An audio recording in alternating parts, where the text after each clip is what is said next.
Hello மக்களே. மாற்றம் ஒன்றே மாறாததுன்னு சொல்லுவாங்க. ஆனால் இந்த மாற்றம் நம்ம லைஃப்பில் வரும்போது ஈஸியாக எடுத்துக்கிறோமா? எல்லா விஷயங்களிலும் அப்படி சொல்லிட முடியாது.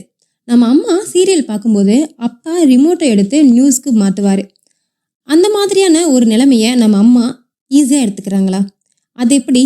நான் பார்க்கும்போது மாற்றிட்டீங்களே அப்படின்னு சொல்லிட்டு சின்னதாக ஒரு செல்ல கோபம் வந்துட்டு தான் போகும். மாற்றம் அப்படின்றது காமனான ஒரு விஷயம்தான். அதை நம்ம எப்படி ஈஸியாக எடுத்துக்கிறோம், அடுத்த கட்டத்தை நோக்கி வாழ்க்கையை நடத்துகிறோம் அப்படின்னு அழகான ஒரு சிறு கதை மூலமாக விளக்கி சொல்லியிருக்காரு doctor Spencer Johnson who moved my cheese அப்படின்ற புக்கில். கிட்டத்தட்ட 1 மணி நேரம் மட்டும் போதும்னு நினைக்கிறேன் இந்த புக்கை படித்து முடிக்க.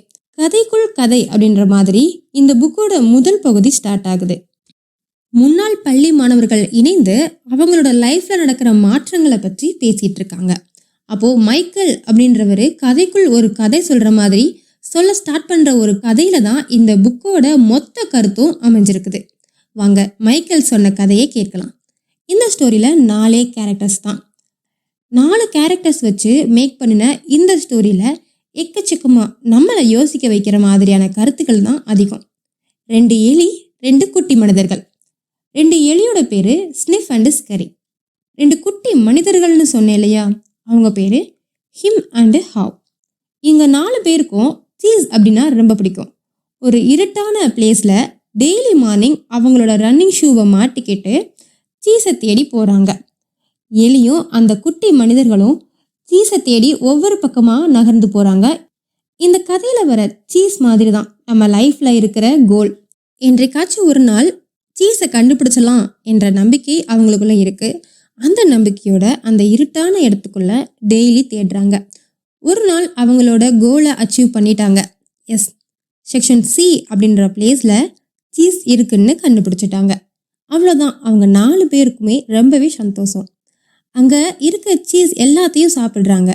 டெய்லி காலையில் வேகமாக எழுந்து இந்த 2 எலிகளும் அவங்க ஷூவை மாட்டிக்கிட்டு சீஸ் சாப்பிட போகிறாங்க. அந்த பிளேஸ்க்கு போனதும் அவங்க ரன்னிங் ஷூவை எடுத்து அவங்க கழுத்தில் மாட்டிக்கிட்டு சாப்பிட்றாங்க. ஏன்னா அந்த இருட்டு அறையில் அவங்களோட ஷூவை எங்கேயாவது மிஸ் பண்ணிடக்கூடாது அப்படின்றதுக்காக. 2 குட்டி மனிதர்களும் ஹெம் மற்றும் ஹாவ், இவங்க 2 பேரும் டெய்லி காலையில் சீஸ் சாப்பிட போகிறாங்க. ஆனால் கொஞ்சம் ரிலாக்ஸாக காலையில் கொஞ்சம் நேரம் கழித்து போகிறாங்க. டெய்லியும் போய் அவங்களுக்கு தேவையான சீஸை சாப்பிட்றாங்க. நாட்கள் செல்ல செல்ல ஹிம் மற்றும் ஹாவ் அவங்க வீட்டையே செக்ஷன் சி சீஸ் ஸ்டேஷனுக்கு பக்கத்தில் மாற்றிடுறாங்க. அவங்களுக்குள்ள ஒரு அரோகன்ஸ் வந்துடுது. அவங்க ஃப்ரெண்ட்ஸை கூட்டிகிட்டு வந்து அவங்க பெருமையெல்லாம் காட்டுறாங்க. இப்படியே நாட்கள் செல்லுது. அந்த பிளேஸில் இருக்கிற சீஸ்லாம் குறைஞ்சிட்டே இருக்கு. இதை அந்த ஸ்னிஃப் அண்ட் ஸ்கரின்னு சொல்கிற 2 எலிகளும் கவனிச்சிட்டே தான் இருக்காங்க. ஆனால் ஹிம் மற்றும் ஹாவ் இவங்க 2 பேருமே இதை கவனிக்கவே இல்லை. ஒரு நாள் அங்கே உள்ள சீஸ் எதுவுமே இல்லாமல் போயிடுது.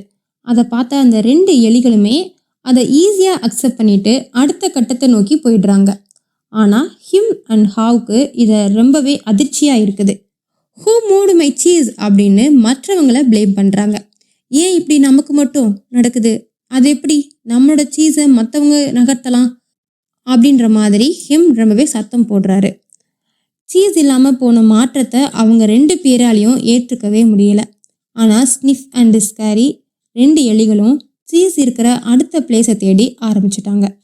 ஹெம் ஹாவும் அடுத்த நாள் வந்து செக்ஷன் சியில் சீஸ் இருக்கான்னு பார்க்க போகிறாங்க. ஆனால் அங்கே எதுவுமே இல்லை.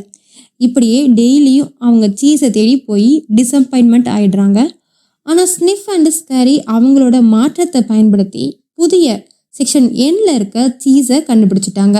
நம்ம லைஃப்லேயும் இப்படி தான், ஏதாவது ஒரு மாற்றம் வரும்போது ஹெம் மற்றும் ஹாவ் மாதிரி அதையே நினச்சிட்டு இருக்காம அந்த 2 எலிகள் மாதிரி அடுத்த பாதையில் நம்மளோட சீஸ் அதாவது கோலை தேடி போகலாம்.